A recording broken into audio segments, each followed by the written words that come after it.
broadcast network, AFTERBUZZ TV. Over 20 million weekly downloads in over 150 countries, and your number one source for after-show entertainment.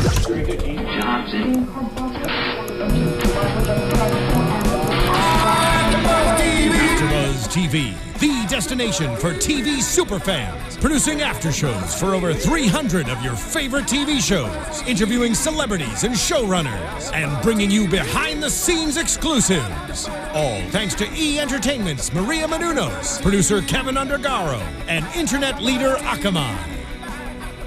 Now, let the buzz begin! Welcome to the AFTERBUZZ Blacklist After Show. Songless, we're coming in. It's okay. Songless. Well, we have a lot to say. We can't waste the time. It's like our own cold open. We're just coming in hot. It's our cold open coming in hot. Cold open coming in hot. I'm Joe Braswell. I'm joined as always by the lovely Julia Cearley. Hi everybody. Not always missed you last week, guys. We missed you last. We're alternating here. I guess it was Joe, really? Flippo, and Nando minding the store last week, and then this week it's me and Julia. It's like we're on a little date. We like us better. We do. We have Stephen Lemieux too on the ones and twos here helping us out. We call him Wheezy, but that's a separate story.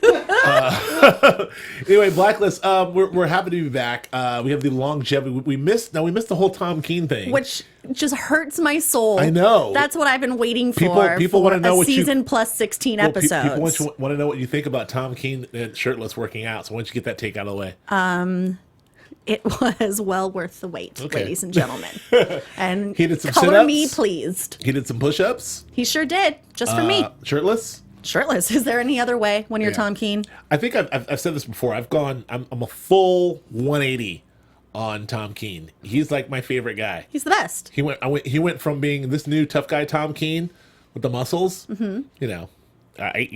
Muscles? I didn't see any muscles. I know. I like this guy. No, he's tough. And the beginning of that last episode, him, you know. Now he's kind of like a hybrid season 1 Tom Keene and now season 2 Tom Keene, where he's a little badass, a little bit of a lover boy. Right. It's a hybrid. It's perfect in every way. I agree. I agree. I like Tom Keene. So that happened last week. The judge. I mean, we're kind of recapping what happened. We weren't here, but we weren't here. You guys were there. The judge was the judge, and he was just sort of an overzealous judge who kind of got smacked down. Sure did. By our man Tom Conley, which is kind of cool. Yeah. And so that's that, and so everyone's free and off. But Keene is blown. His cover is blown. Is blown to pieces. Yes. So he's in the wind. Thanks to on the run in the wind. On the run in the wind. So, which brings us to the longevity initiative, where he is on the run, but he's calling. Like he keeps calling Lizzie. Like when did this start? By the way, I remember it's been a couple episodes, but like it just is weird because it feels like she accepts his call, like she wants to hear from him, but she's always like. But then she always ends it with "Goodbye, Tom." Yeah, Tom. Tom, where are you? Goodbye, Tom. But it's kind of a sweet thing. So yeah, I would do the same thing, Lizzie. It's okay. I would. I would take his calls. But it's good that Tom is.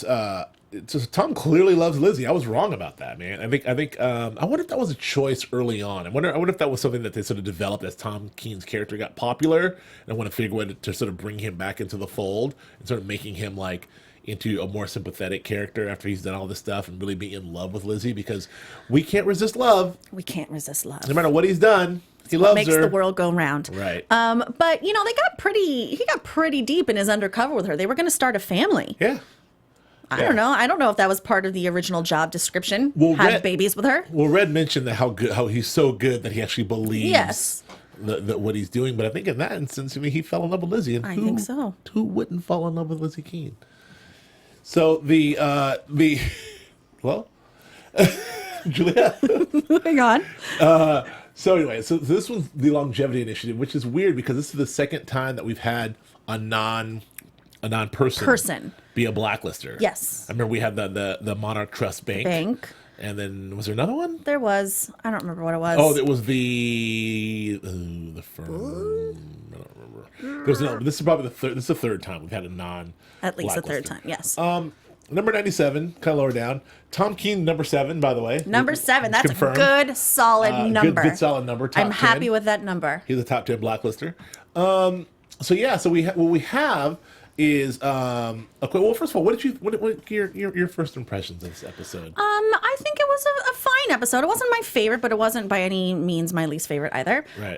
It was fun. I don't know if I was totally into the Blacklister itself as the longevity initiative, but everything surrounding it, I was into. The whole Tom story, Red story, Lizzie story. Wrestler was a little odd for me. Yeah, well, he was a little said out that of off character. Mic. What do you mean by that? I don't know. He was kind of like Unpack that sweet to Lizzie a lot, Oh, even yeah. when they were on the job. When he goes, "You have a lot to celebrate," and a little pat on the back there. He got a little wrestlers making high and his mighty move. when he was talking to Cooper. When he was shocked that Cooper said, "Let the billionaire guy go."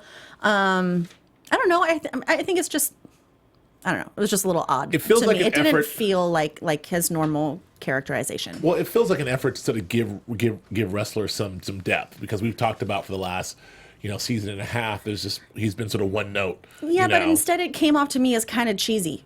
Oh, really? Yeah, and and I love wrestler. I'm a big Sure. wrestler fan. Yeah. It just didn't seem very organic to his character and his relationships that he has with the other characters. I think that we have to set him up as to fulfill my prediction of the love triangle. Yes. Yeah, the love triangle. There it is. To fulfill my prediction of the love triangle. The love diamond? The love diamond. We have to sort of set him up as a sympathetic guy, because it wasn't enough for him as a character to just be frowning and brooding and I did love whatever. him in the last episode that we missed the show for. Yes. When he was over in Germany. Sure. Being super cop. Yeah. I love that wrestler. Because I am a cop. Yeah. So I mean, I think they're just trying to give. I mean, for the audience sake, we need to give a wrestler, because it's because what you want is to set up a situation where Lizzie has to choose between these two dreamboat guys, these two great guys, and it's not much of a choice if wrestler's just a one note a-hole. Sure. No, I get it. I totally get what they're doing. I just don't think that it was written the right way for him. Okay. That's just me. Fair enough. But I understand completely what they're doing. I support what they're doing. Sure. So yes, I also enjoyed for this episode. I enjoyed the theme of morality for everybody. I thought that was really interesting and Right. and multi-leveled. I really liked Dembe's hat. Dembe. That was good, fashion. flappy hat. Yeah, the flaps. I like this episode too. Again, I mentioned this a couple weeks ago, and I kind of am sticking to it. And I really enjoy. I'm finding myself enjoying the serialized elements of the team and of the task force and things around the task force more so than I do the Blacklister of the week. Like it's great when a Blacklister of the week is elevated to someone cool, and I think they save those for sweeps and Sure. high ratings episodes. But like when it's something like the Longevity Institute, which is kind of like 97, then good, crank up the rest of the story. Like give us more Cooper, give us more. Well, I think what bothered me about this Blacklister is that it was kind of all for nothing. I know that he needed to Sure. we'll get into it in a moment, but Yeah. he needed to secure the what's his name, Roger Hobbs. I get that, but the actual idea behind the entire Blacklister is like, this is the idea, this is what they're doing, the jellyfish, the Geno, whatever, yada yada. Doesn't work. Yeah, well, Bye bye.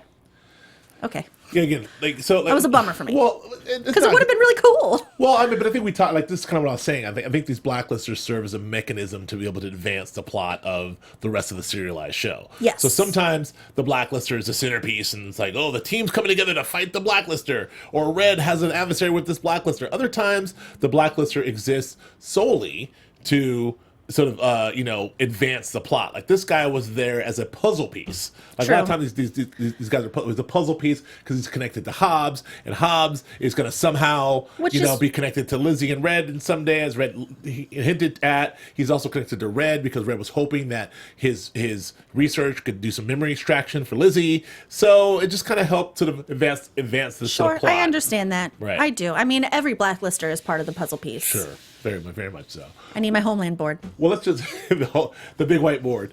So let's jump into this. So the opening scene, we saw the opening scene, which was I didn't realize what was in there, but the heads. Well, the guy got pulled over, and then his routine stop, and opened up the back, and it seemed okay. He lifted up the tarp, and of course there was a bunch of Brains. Brains. It was very reminiscent of that scene in Hannibal. Very much Ray Liotta. Oh, Ray Liotta eating his own brains. Yeah, getting his brains eaten. So that was so that happened, and that's kind of like, and I do like the fact that they're really, I like we've talked about this before, but I think that Blacklist does a really good job with these opening sequences. So they're really trying to build something each episode, almost like the opening of a James Bond movie. So you kind of know what to expect. It sort of sets this thing up with these sort of giant set pieces and this big reveal and an into credits. I think it's kind of cool. So Brains to end that was cool. You know me, I like a little gore. Hey, Give me some brains. I'll take it. Some bloody brains. So we get into this. I'm gross. This doctor. So we kind of see this whole thing with Dr. Powell. I want to start with Dr. Powell and Roger. We'll go back to Cooper, but we see this whole thing with Dr. Powell. It's kind of revealed that he's conducting some sort of experiments. We don't know, and this weird jellyfish in the background, and it's kind of like there's something sinister happening, but. You know, it's weird because what the work he's doing is not so sinister. I guess it's just the methodology is what's sinister, right? I mean, it's not so much that he's like this evil guy. Even at the beginning, it's just we don't know. It's just the methodology. He was definitely a sympathetic character, especially when we found out why he was doing everything in the first place, and his idea that he was trying to help and what sort of life did these people have in the first place. I could see where he was going with it. Yeah, I mean, we'll just stop that. But so we saw him. We get to see like something's happening there. We're not sure. Then we go back and we find out that it's Lizzie's birthday. She's the big 3-1, which is one off a milestone. And I gotta say, Lizzie, 31 years old. She's doing a lot. She said she thought she'd be so much more accomplished, and I was like, "Girl, you're pretty accomplished. You're pretty accomplished. I think you're doing okay. You're like leading a super ultra top secret task force. You're very important to the U.S. government right now. And your personal life may have gone to pot, but because you live in a hotel and you have no family, and where's that dog? And you have a dog that apparently you do not take care of. Where's the dog? Very upset about Does the dog. Does anyone out there in YouTube land or iTunes land know where the dog is? I haven't seen the dog since midway through season 1. Yeah. So maybe I'm sure she's it. But so it's Lizzie's birthday, and Red is a very cool sentimental thing, which he brings her a bottle of wine made from virgin vine. From grapes that she had harvested with her adopted daddy Sam. That's a class act. That's a good gift. Yes, it's a super awe. And just in case those went 1982 Brunello. 1982 Brunello, not too shabby. So good backup, solid backup. These are the little touches that we love about Red Reddington, and also again, two gifts that let you know how much he cares about her and how much he's really into her. Which we're getting a lot of. It also reveals. Shows how far back he goes in her life. Sure. That she was a young child harvesting these grapes with her dad. Right. Her adopted dad. And that somehow he was kind of there for it or was privy to it. And I know we're in 2015 now, but is 1983 is that the year she's born? I can't do that math. I just heard. That 31 years ago? I mean, we're in 2015 now, but assuming this was shot in 2014. Oh, the 1983. 1983 and 1984. Huh? 83. Don't make me do math. I'm just saying that's why he got the 1983 because it's a year she was born. That's what I'm guessing. He gave her an 82. Ah, well then forget it. Well, never mind. But it was I was onto something. I was really going there. You were. You were. All right. Well, It doesn't make Red any less of a class act. It surely does not. 1982 was a very good year for Brunello. So so that happens. Then we kind of switch back to Cooper.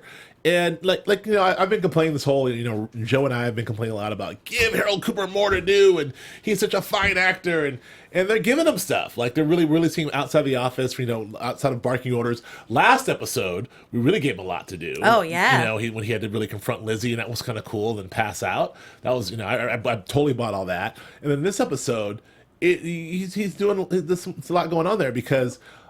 He's this trial, this clinical trial is working. Mm-hmm. The meds are working. Mm-hmm. He's ditching the cane. He's feeling top of the world. He's feeling fantastic.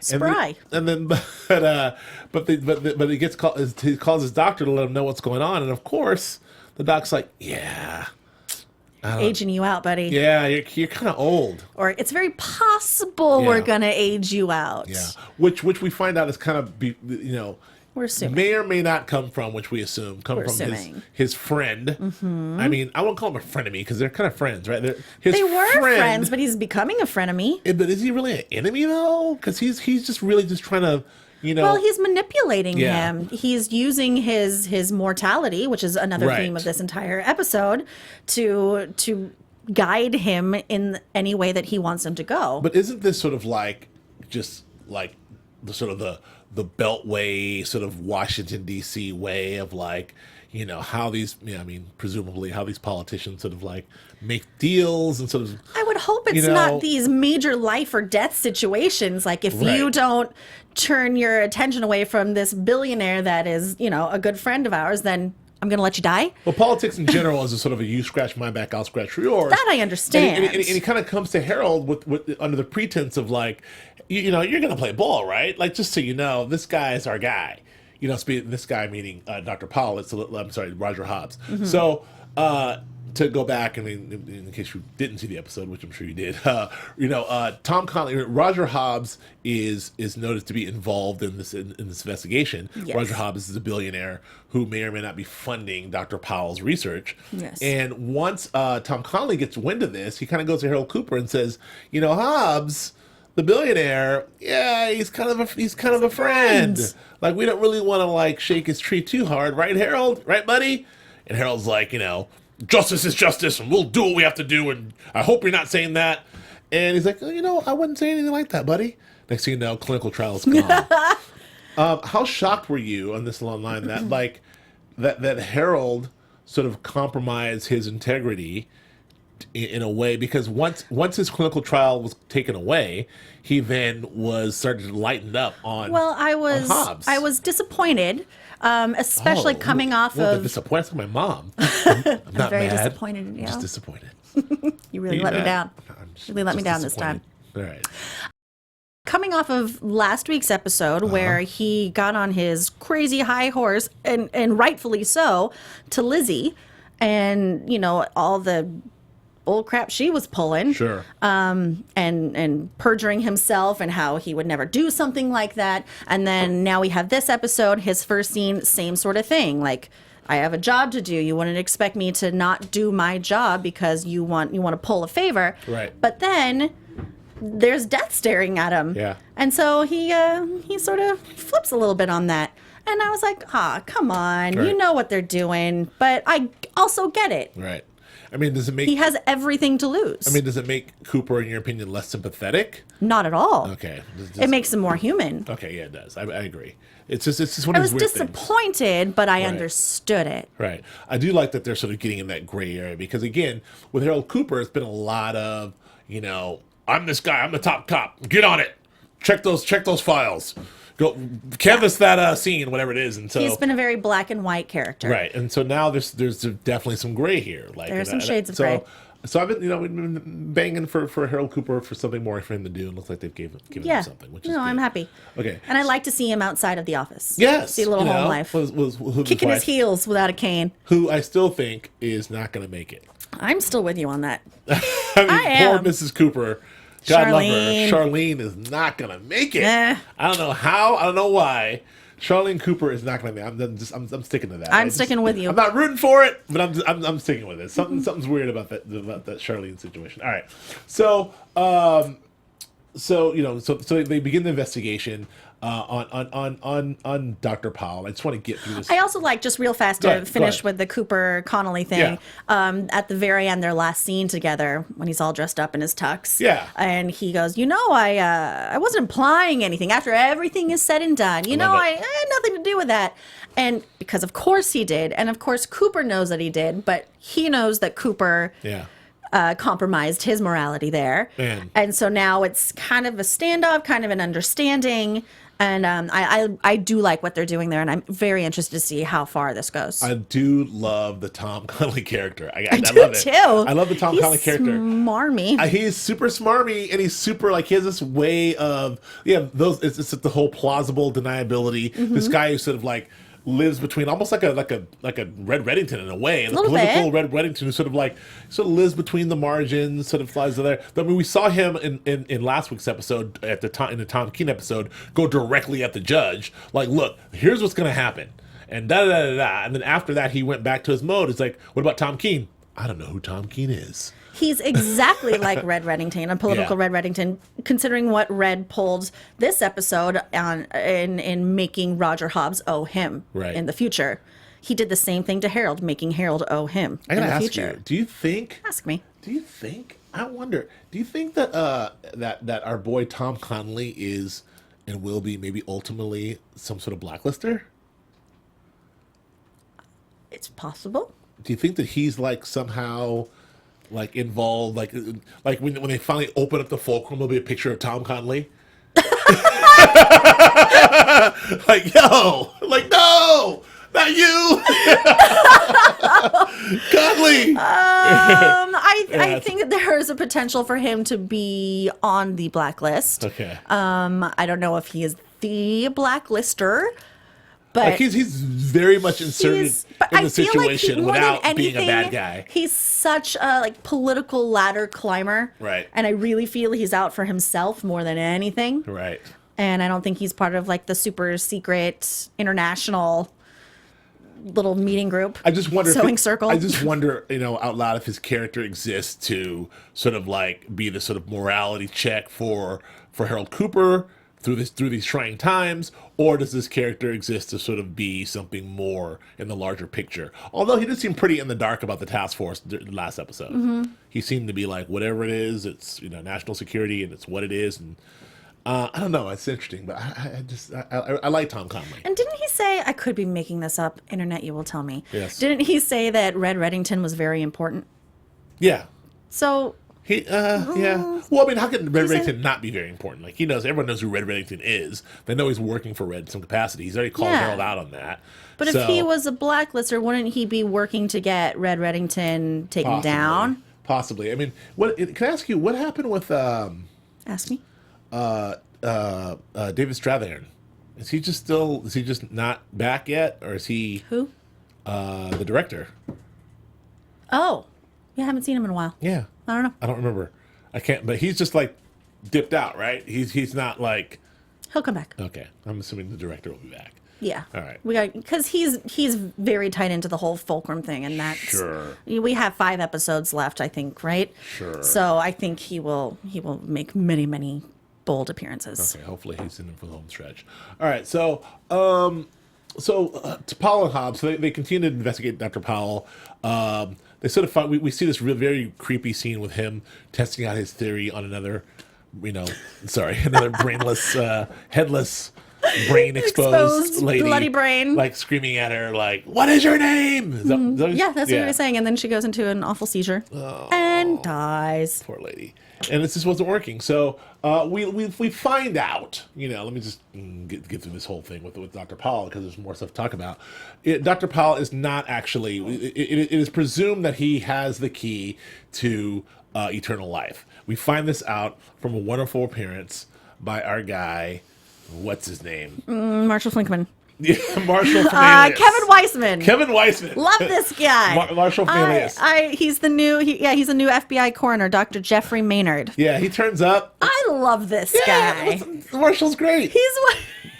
He turns up in a show, and it's like, it makes you happy. It does make you happy. Yeah, I like this guy. So, but I hope to see a little bit more of him. Yeah, so we get that whole bit of exposition about the glowing bunny and the jellyfish, and then I have no idea whatsoever if that science is true. The transgenic research. My marine biology, my marine biology, vis-a-vis, genome technology is like not.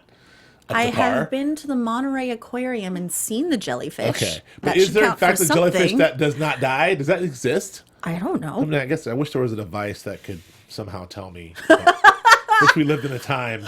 I wish I could just have all the information in all the world right at my fingertips. Or at my phone. But I don't know. But so I will Google that later. I'm sure you guys will tell us on YouTube. But tell us. I'm not sure if that's really a thing, but that's the jellyfish that lives forever. But the science of being able to take that, you splice that with human DNA. Cell reversal. Is this a thing? And then be able to regenerate. Well, apparently it's not a thing because it didn't work. Oh, that's true. And which is what we find out. It was true for the jellyfish. We find out that Roger Hobbs is funding Dr. Powell because he likes the idea of wanting to live forever, and he's funding this research, and he sort of says that I have no idea how this, how he's doing this, but I funded the research. I didn't know that he'd take it this far, and it turns out that the science is actually not working at all. In fact, the science is actually false. He knows the science is false. What he's really doing is trying to restore the memory and then sort of the brain cells of his wife, which he was responsible for her being sort of a vegetable and incoherent due to falling asleep at the wheel, which is sad. Very 7 pounds. It was so sad when we saw the apartment that they shared and everything had been untouched since April 2005. That was a bummer. It's a bummer summer, man. Bummer summer. Or bummer spring, because it was April. But yeah, never mind. Wow. I don't know what I'm doing. All right, so that was very sad, and I think I don't know. Like, did you see 7 pounds, Will Smith? All right, never mind. I think I know the gist of it, though. Spoiler right? alert. He was the recipient of many organs, right? Yeah, from organ donors. Well, it doesn't matter. I'm not going to spoil it. For the movie, all right, whatever. It's not a good movie anyway. So it sucked. Go watch That's it why for I yourself. didn't see it. But it's very 7 pounds. All the way down to the jellyfish, which is in 7 pounds as well. Anyway, I digress. So it's kind of like he comes from this sinister blacklister to this very sort of bittersweet story, and an almost sympathetic character, even though he's gone through. He was a sympathetic character. Well, he's blown through countless, killing people. Countless brain dead and mentally. But he was people. A desperate character. Sure. And he came from a place of love. Sure. Again, what makes the world go round. Sure. So getting back to the guy who funded him, this mysterious Roger Hobbs, who have we heard his name before? Because weekly we may or may not have heard his name before. I don't remember hearing his name before, like floated around somewhere. I mean, but if he's such a high-profile billionaire, he's like a Steve Jobs. Of course, you know the name. Yeah, but I mean, just like a tech guy. But I mean, in the Blacklist universe. That's what I'm saying. Okay, yeah. So maybe that's what I mean. Okay. In the Blacklist world. All right. So maybe I don't know if we've heard his name before, but it turns out Red Reddington knows him and is working with him, or he's called Red in to sort of take care of the situation because he did not know how bad it got. My question for you is, do you believe him? Do you think he knew how bad it got? Sure, I do. So you don't think he was like, I don't know, this guy was doing research, next thing you know, people are dead? Sure, I do. Okay. So I don't think to be such a successful businessman, you think you would want to know where every penny is going. Right. Would you characterize Hobbs as a good guy or a bad guy, or just another like a Tom Connolly, just kind of a gray guy? Gray to bad. Gray to bad, okay. Gray to bad. And obviously Red Reddington alluded that he's an asset, so. Yeah, and if he's funding something like this, who knows what else he's funding. Right. Very true. Very true. And he's a billionaire. I love this just culturally. Money for days. Culturally, how, we've turned to, back in the James Bond days of the 60s, it was a bunch of Cold War villains and scientists. In the 80s, it was these other kind of, it was Cold War in the 80s too, but now everything's sort of, these tech billionaires are the guys who are, who are always the sort of the villain or the guy. It's like, there's so many. Well, they have limitless resources. Yes, but there's that archetype of the tech, the Silicon Valley billionaire has become the best villain in every movie from Bond to in pop culture can become the villain du jour in the 2010s. Yeah, that's true. So, good point. Kind of cool. Interesting. So so Roger Hobbs, we'll see. We will certainly be seeing him again. This is without a doubt. So Hobbs asks Red to take care of the situation. Red goes and meets Dr. Powell to take care of the situation, but in fact, he's really going to get he has his own interest in the science, which is he wants to see if your science works because could you retrieve memory from Lizzie Keene, right? Well, he never said Lizzie Keene. Yes. We're just assuming that it's Lizzie Keene. I have this friend who may want to extract some memory from his other friend. She has a memory that was literally stolen from her when she was a child. I'm assuming it's Lizzie Keene. Yeah. So, and he is very, said it doesn't work, and then he goes in there and sort of does the do. And I'm pretty surprised that Red Reddington, being the super spy that he is, allowed him to go and open a drawer and pull out a gun. It was Dimby there too? Dembe? Was it just Dembe Red? in his flappy hat. It just shocks me that would, like, those guys are on it. Well, he seemed shocked. Yeah. When he shot himself. Sure. It was, I don't know. It was pretty inconspicuous. The idea of him walking up to the drawer and gun on Red Reddington, I feels like, even though it was very quick, I don't think he really saw the gun because he was in front of the drawer. I feel like that, well, anyway, I just feel like that Red would have had his gun drawn, but anyway. I don't know. I digress. All right, so poor Dr. Powell, that happens. That is all tied up. Red then later sort of tells Lizzie that Roger Hobbs may be an asset down the road. That was kind of a cool scene. I like that scene where she was yelling at him and goes, "I'd be happy to talk to you if you, but not at this volume," or whatever he said. Yes. Paraphrasing. I was like, I love you, Red. This is the Red I love. And that was another good Red monologue. Mm-hmm. That was one of those good old fashioned Red monologues where he sort of talks about maybe, where was that? Was that in this episode where he does that thing, or was that in? No. No, I don't think he didn't really have He didn't really have that good of a monologue this time. The two episodes together. The Tom you watched them back to back. I did. Yeah. Okay. But this is the episode where he did say a dark cloud is coming that you can't even see, and Roger Hobbs will be a friend. Right. Okay. We need him. Okay. He did say that. All right. Well, before we get into the whole Tom Keene, Jacob Phelps, major, neo-Nazis coming to get him, torture, Blood Angel situation, I want to just take Blood Eagle. Sorry. Blood Angel Hannibal. Yes. the State Angel. Blood Eagle situation. I need to, can you give me your definitive theory on that? Now, at this point where we are right this very second, season 2, episode 17, there's no Joe Sanfilippo and Nando to sit here and yell in our face, "He's the father! Rucka, rucka, rucka!" No stab today. No stab. Hashtag stab, this is Nando. Just me and you. Who really believe that Red is not the father. Yeah. But given these last 2 episodes and given sort of the flashbacks that we've had, the photos that we've had, and Red sort of coming out and saying there's someone protecting someone, which was last week. That was last week. Right. Yeah. Yeah, when he did the whole the college girl. And, exactly. Yeah. And what it's like to protect someone. What is your official theory to this point on the relationship of Red Reddington to Elizabeth Keene? The only thing I can officially say is that I still truly believe that he is not the father. Okay. Her father. I'm sticking by that. If that's the case, and I believe that too, I'm sticking by that. Yellow blouse, be damned. I'm wondering, going off of that big monologue from last week, the reason that Lizzie was paying for the girls' college and everything was because she was responsible for the murder of that girl's father, the harbor master. Yep. Perhaps Red was responsible for the murder or death of her father. So you're drawing that straight line across. I don't know. I mean, it was pretty parallel the way he was talking about it. Right. Obviously, I could be extremely wrong. I'm not 100% sticking to this, but I feel like we've skirted around that theory a lot in the last season and a half, and I mean, it would make sense.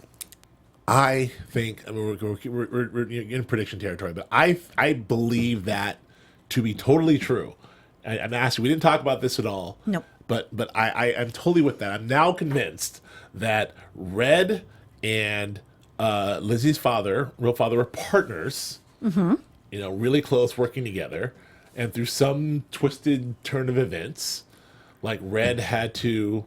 Well, this all goes into my major prediction of the day. Yes. I don't know if we're doing that now. No, we're not doing it now. Okay, but let me just say. I'm gonna say my thing. I think that somehow Red had something to do with the thing, and then so Red feels his obligation, and that's why Lizzie's actions from last week in the Tom Keene episode and Red's speech. There's a direct analog between the what Lizzie was doing and what what Red was saying. Yes. And I think that is the biggest clue to everything, as opposed to, because there is no you're my daughter, this is why I love you. I think it's there's some we get a sense of Red's loyalty, extreme loyalty, and also an extreme sense of responsibility for the well-being of Elizabeth Keene, but not because it's his biological daughter, which would be lame and stupid. Joe Filippo and Nando Velasquez, a-holes. All right, I love them. Okay. So let's not bury the lead. Let's get into the whole Tom Keene Or should I say Jacob Phelps? Or shall you say? Or shall I say Jacob Phelps situation? So, I mean, this is a little wonky for me, in some ways, because it is a few questions here that I need to answer that I didn't really. Okay, I don't know. I can answer them for you because I have questions as well here. Okay, so let's go through Tom Keen. So Tom Keen in Germany burned. Red Reddington comes out, burns them, like shoots up all the whole neo-Nazi gang. To which we both thought everybody was dead. I thought everyone was dead, but especially save the leader, Elias. I thought Elias got, but apparently Elias got out. I didn't watch the game because obviously he got out. Sworn he got shot. Well, obviously my man shows up in New York, so I could have sworn. He got anyway. So they all make it out, and so Elias makes it out, and the guy makes it out, and they get a couple other thugs. And so Tom Keen comes back. He's burned. He's on the run. He's looking around. He calls the major to sort of like bring him in. No, he calls Lizzie first to wish her happy birthday. Of course. Well, have fun at the Chinese food restaurant. First things first. Before I make my final escape. Yeah. Happy birthday, baby. Exactly. Let me have fun at our Chinese food restaurant. Get your priorities straight. I'm completely. I really need to get in this car, but I know what today is. Yeah, exactly. I gotta go. My handler's here. Hang on one second, Major. Yeah. Can you hold on? Happy birthday, Lizzie. Hey, I know what today is. Have fun tonight, okay? There's get in the car. Make a good wish, will you? Yeah. So Lance Hendrickson, the major, he comes in from the cold. He picks him up, and which I thought was a really kind of very, very good scene between those guys. Oh yeah, that's sort fun. Of the whole like, okay, what am I doing now? And he kind of gives the whole like very, very like Italian mafioso, like the whole move of like, don't worry, you're fine. We're gonna go down to this airport over here. You're gonna get over right on that plane. We're gonna get you all out of here. He's like, there's no plane, is there? Like, no, there's no plane. No. that's like, I don't know. That's how those guys wacky every time. It's like, hey, buddy, we're gonna go. We're gonna have some sauce over here. We're gonna talk to Vito. We're gonna do this other thing. Whack, whack, whack, whack, whack. Every time. I get to, that's funny. Yeah. So they did one of those moves, and finally Tom's like, wait a second. And but that reveal of like, dude, you effed up, you fell in love, and Tom's sort of pleading, look, I'm you raised me, like I'm your guy. Not just an operative. Yeah, like I'm your son, essentially is what he's saying. And I thought that exchange was really great. And I love that I warned you about that girl, and now that girl has cost you your life. Right. Roll down the window. Yes. Ah! Yes. Awesome. Yeah, that was love Lance. But of course, there was a car crash. And there were some neo-Nazis. And there was some gunplay. And in that, I never understand. This is not me talking ish about the Blacklist or any other show because I love this. But like, why doesn't Lance pull the trigger right then and there? Like he has the gun pulled when the hey bro, they gotta talk it through, talk it out. When the ish is hitting the fan and the car is crashing into the car and the gunfire is starting, why is Lance not like, bam, Tom Keen, first things first, boom, you're dead. Now let's see who's out here. He doesn't. I don't know. He's like got the gun and said, what's this crash? What's happening? I'm captured. Anyway. Maybe the gun was thrown from his hand in the crash. I'm just trying to help. So anyway, so that happens, and they take them both captive. They, meaning the neo-Nazi guys, who we thought were all dead, who apparently are not dead. Shocker. Who come back and who have found them. Found them easily. And not only found them, like, not only found Tom Keen, but found me, I guess presumably they've been following Tom Keen, even though he thought he was pretty, like, scot-free. All right, so they find him. They find him. They tracked him out of Dresden. Okay, they tracked him out of Dresden, found him in the car, found him in the exact moment, got them both, took him out, and want to know what's your involvement with Reddington. They want to know everything. They, start the process, the torture process. Tom's not going to talk, no matter what. Even when they start to do the bloody eagle. So what's the bloody eagle? They cut you down the spine, and then they pull out your lungs through. No, I thought it was your rib cage. Your lungs through your rib cage. Because then they could see your lungs. Oh, anyway. If you could see me, I'm doing this. Yes, and that's bloody lungs, apparently. It's awful, but they did the cut, which seems awful. Seemed painful. To which Tom says, "That's a cute story." Yeah, good Tom old Tom. Keen! He's tough. Until they pull out the ultrasound. Now, what's going on with this ultrasound? Ultrasound. Is it the old ultrasound? Okay, first of all. Okay. I'm totally confused because the ultrasound. I don't remember Lizzie ever being pregnant. They were going to adopt a baby, but if they were to adopt a baby and even have that ultrasound, it has the patient's name on there. It doesn't have the soon-to-be, maybe hopefully adoptive parent's name. Sure. This printed off of the ultrasound machine said Keen, comma, Elizabeth. Right. Just saying. I don't know. But she was drinking a lot of wine. Yes. At the end of this episode. So who knows? You help us out, YouTube, on this one. Please. I'm not sure what happened there. But he pulls out the ultrasound. Does that mean she's pregnant now? Is it the old thing? And da-da-da? Who knows? I didn't look for a date on that sonogram. So they pull it out, and Tom, of course, who's in love with Lizzie, it's like, wait! Like, I don't want to, like, don't hurt Lizzie. I'll tell you everything you need to know. Lance Henderson, the major, goes nuts. Like, don't you, you. Bloody eagle you myself. Yes, I'll bloody eagle you myself. Like he says, you need me alive. He cuts him loose, which is fine. He also, before, though, that he cuts him loose. Right. The big thing, Tom throws out Sarah Hastings. Yes. And I don't remember a Sarah Hastings. Well, I think this was part of the mission, which is why he was there in Dresden. Well, he said she was murdered by someone in your German drug dealing Nazi group, and I was sent to find out who. Is there a callback? I'm just wondering if there's more to it than just that. Okay. I don't know. It just seemed very specific to me. It did seem very specific. So he does that, lets him go. What I'm trying to figure out though is they let Tom King go. Why the freaking F-ity F? Pants. I'm not gonna do it. Why do they let the major go? Do not know. I do not know. And you can go too. Let Tom go first. I do not know. He's gone. Of course, he's like. Rah, rah, rah, rah. And I thought at least maybe Tom would kill the major since he was just about to kill him. Yeah, he says, "Remember that girl who you said was costing me my life?" I thought he was gonna say, "Well, he cost you yours." I thought Damn. The same thing. But he's like, "She just saved mine. I'll see you later. We'll meet you for tea later." Like, what? Like, what happened there? I don't know. Okay, so that's a so anyway. So he's gone. Tom's out. In the wind, going to burning his passports, burning his passport, doing whatever. The major is now after Tom. The neo-Nazis are presumably running Tom, and Tom is back on the lam in the wind again, going to warn Lizzie Keen about how much she's in danger and nowhere else to go. He goes to the motel, and meets her there. He was going to warn her? I don't know. He had nowhere else to go. He said he had nowhere to go. I don't think that had anything to do with her safety. Well, I guess he assured her safety by saying she's an FBI agent. Right. Don't mess with her. And I'll help you if you promise not to touch her. Right. They let him go because they need him alive too. And they don't want the FBI breathing down their backs. Fine. Okay, but Lance Henriksen, I don't know why he's still alive. I don't know. The major, but he made a call. He made a call to some other super. I don't care what it costs. Yes. Get rid of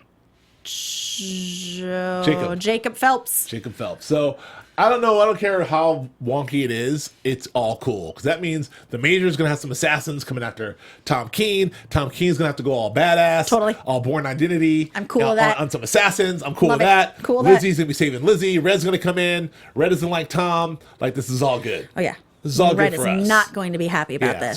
So this, who cares how wonky it was? I didn't see previews for next week. Did you? I did. Oh. Red's not happy about. He's not happy because I think he's going to be real pissed. I'll just say Red's not happy about Tom Keen bumping around and Lizzie like shrugging her shoulders.